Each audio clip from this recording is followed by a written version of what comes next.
Look at how the trees and trash bits are blowing back toward the man and his family. The wind this day is severe, and were these victims to have tried pepper spray or even pepper gel, it would have blown back at them. Note that pepper weapons are unreliable on dogs because while they do have sensitive noses, they do not respond to pain the same way a human does, and thus the pepper deterrent may either not work very well, or not work at all, or even cause the dog to become enraged and be more dangerous depending on the individual dog and breed. Here are some examples to prove my point.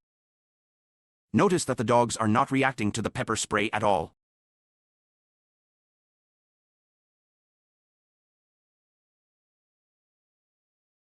That's a different breed. That's like a fighting breed. Right. They have an extra boost. No! Exactly.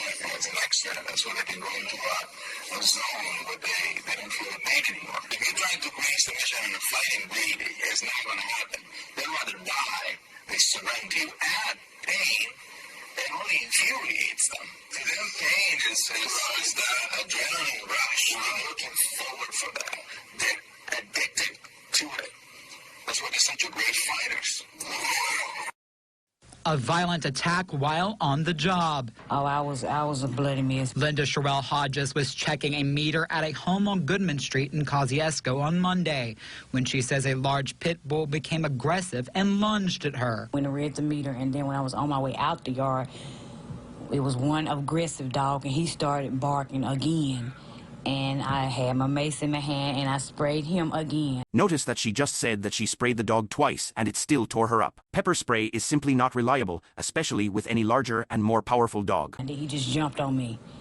And I don't know if the weight of the dog knocked me on the ground or what, but I was on the ground, and one dog was on one side of me, and the other dog was on the other side, and the other dog was in the middle of me. Hodges suffered multiple wounds across her face and body. She had to undergo surgery at UMMC Hospital to close the wounds. They sewed my ear up first, and they sewed this arm up, and then they sewed this arm up. Her leg was also ripped open. I was shook up and crying and everything. Here's some images of a boy whose face was ripped off by the family Rottweiler. Dogs can cause massive damage when they attack. He battles against the odds to this day. I show you this so that you have an idea of the kind of harm you are risking when you deal with a dog. Also, I have heard that grabbing the dog by its collar and twisting it can incapacitate the dog, and while I do think this can work, I think it is a rather risky maneuver that puts the user in the way of a great deal of harm, and should only be used as a last resort when all else fails. Here is a post from Reddit proving my point. Also, relying on a cell phone to call the police during an incident with a dog is a very bad idea. The incident will obviously occur too fast to even be able to call the police. Furthermore, after you have been attacked, your phone may be rendered unusable by blood or may be crushed when you are knocked down. So, please don't think calling the police is a good option in the moment, as relying on this can get you seriously hurt or killed. Pepper spray is very prone to blowing about in the wind, and even pepper gel will blow about in the wind, and I have had this happen before. Pepper gel also has a disadvantage in that the dog can see the stream and dodge it, especially if you start spraying while the dog is too far away. Plus, if the pepper gel blows back on you, it's much harder to wash away, especially if it starts seeping through clothing in private areas. And on top of that, pepper gel can get on your hand, and then when you adjust your glasses or clothing it can get on you and incapacitate you, whether it ends up in your eyes or some other sensitive area. Pepper gel will leave you in a much worse predicament than pepper spray if it does get on you, because the pepper is contained in an oil that is harder to wash off than traditional pepper spray.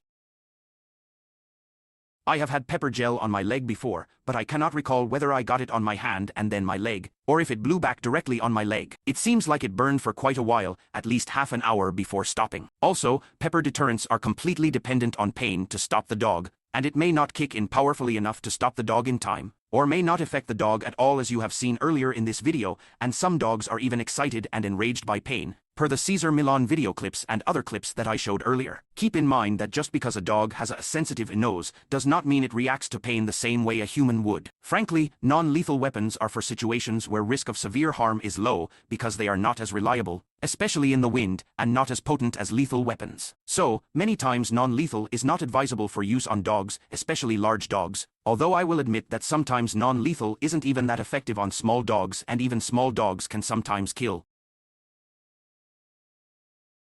And also there is the cost issue. Pepper gel is expensive. I think the cheapest I have ever paid for pepper gel is about $15 per can, plus shipping. And you are supposed to replace the canister after using it even once. After using pepper gel, you have no idea how many shots you have left before it runs out. So it is best to replace the canister after one use. I'm just going to start letting the dogs bite me so I can get the owners on harboring dangerous animal charges. I mean, after all, it's a good wholesome family dog, and when it's running at me and barking, it's just excited, duh. It'd never bite nothing, never ever. For realsies. So, now back, again, to the first video clip.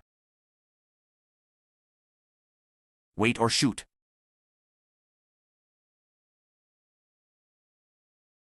Decide. Please post in the comments section whether you chose wait or shoot.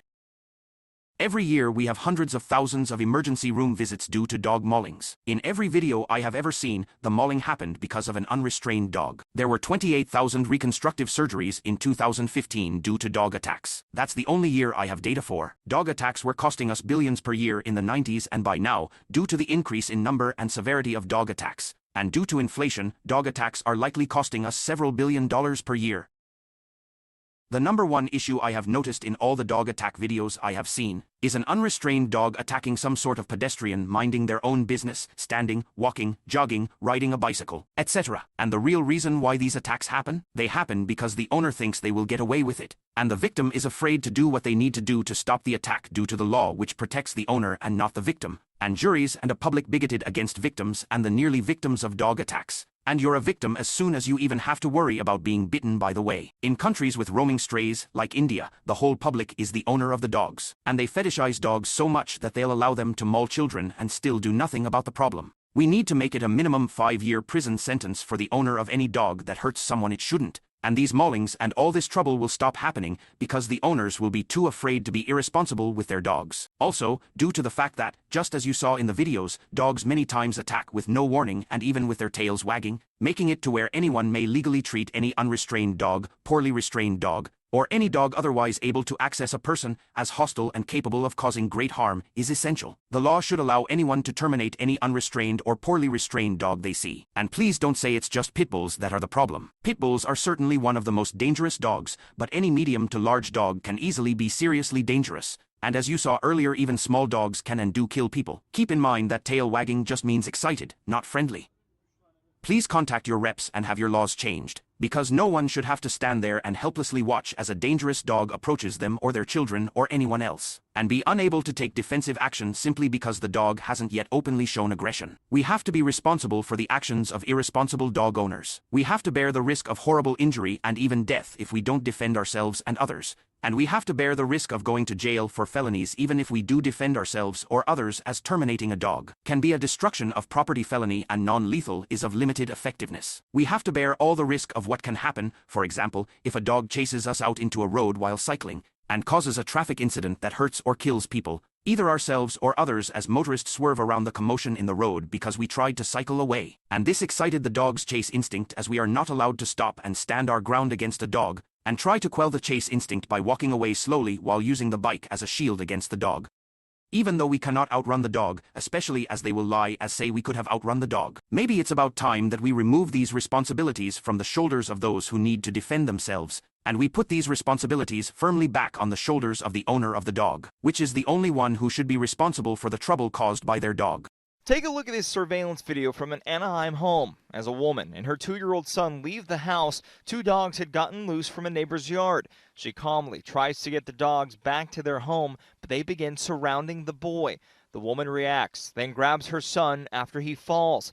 As the dogs get more excited, she begins taking her son towards the door. That's when things get worse. The dogs begin biting the woman's arms as she blocks her son. A neighbor comes to help, but the dogs won't stop. The dogs bite the boy several times, even pulling him by his hair.